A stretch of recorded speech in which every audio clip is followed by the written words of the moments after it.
Hello friends.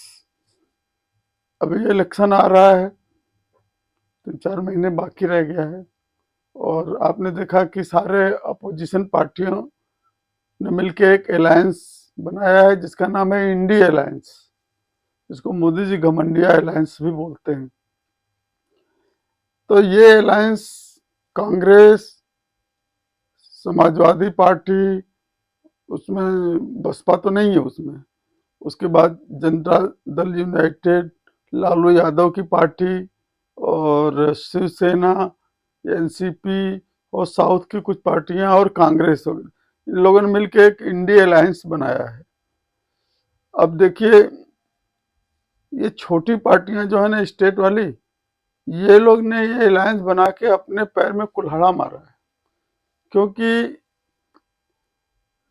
इस समय कांग्रेस को कुछ खोने के लिए नहीं है। जैसे कि पश्चिम बंगाल में 2 सीट है कांग्रेस के पास। अब जब अलायंस बन जाएगा तो तृणमूल कांग्रेस को, ममता बनर्जी को 2 से ज्यादा सीट देनी पड़ेगी। तो हुआ ना कांग्रेस का गेन। वो जीते हारे अलग चीज है, लेकिन उनको 2 से ज्यादा सीट लड़ने का मौका मिलेगा, वो देना पड़ेगा। तो नुकसान किसका हुआ? तृणमूल कांग्रेस का। फायदा किसको हुआ? कांग्रेस को। इसी तरह से यूपी देख लीजिए, कांग्रेस की सिर्फ सोनिया गांधी एक ही सीट उनको मिली है 2019 में। अब वो सपा के साथ अलायंस है, तो ओबियस है कि अब एक ही सीट तो कांग्रेस लेगी नहीं, उसको भी देना पड़ेगा और ज्यादा सीट। तो नुकसान किसका होगा? सपा का। फायदा किसको होगा? बसपा को। इसी तरह से बिहार में देख लीजिए, कुछ कांग्रेस का कुछ नहीं है वहां पे। वो किसी के साथ पिछलग्गू पुछल्ले की तरह लगे रहते हैं। एक आध सीट मिल गया, नहीं तो कुछ भी नहीं है वहां पे। तो वहां पे जब लालू यादव की पार्टी है और नीतीश कुमार की पार्टी, उनके साथ जब इनका अलायंस रहेगा तो ऑब्वियसली कांग्रेस को ज्यादा सीट मिलेगा। फायदा किसको होगा? कांग्रेस को ज्यादा सीट मिल जाएगी। ऊपर से एक आप हाइपोथेटिकली सोचिए तो लालू यादव का और कुमार का वोट भी उनको मिलेगा, उस कांग्रेस को। वो बटेगा कि नहीं, मिलेगा कि नहीं मिलेगा वो अलग चीज है, लेकिन हाइपोथेटिकल तो इसे सोचना ही पड़ेगा ना। उसके बाद यहाँ ये महाराष्ट्र में एनसीपी और शिवसेना, उद्धव ठाकरे, इन लोग का डेडिकेटेड वोट होता है। इन लोग का वोट तो कांग्रेस के कैंडिडेट को मिल जाएगा, लेकिन कांग्रेसियों का कोई वोट डेडिकेटेड नहीं है इसमें। वो फ्लोटिंग।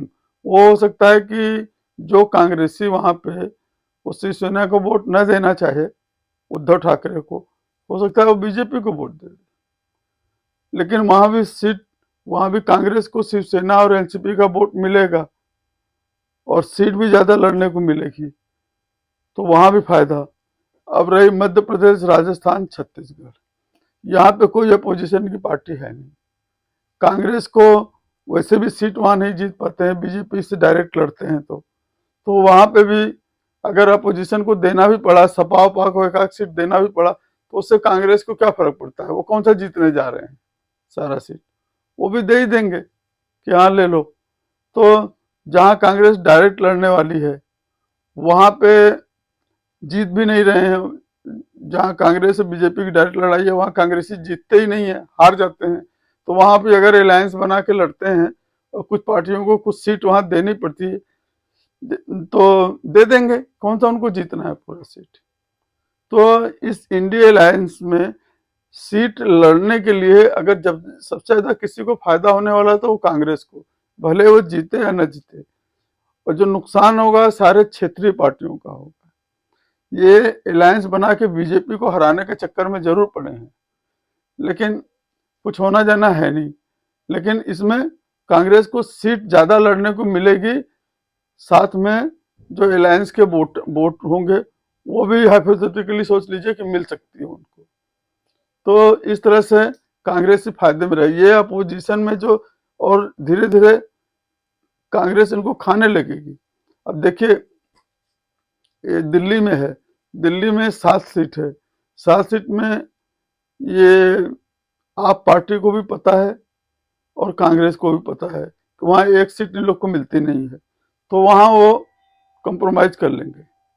लेकिन यहाँ पे कोई पंजाब में नहीं कॉम्प्रोमाइज करेंगे। तो इंडी अलायंस बेकार है एकदम, एकदम कांग्रेस के लिए फायदेमंद है, बाकी सारी पार्टियों के लिए नुकसानदायक है। फ्रेंड्स देखिए आगे, तो मेरे चैनल को सब्सक्राइब करिए, लाइक करिए, शेयर करिए, कमेंट करिए। Thank you very much. नमस्कार।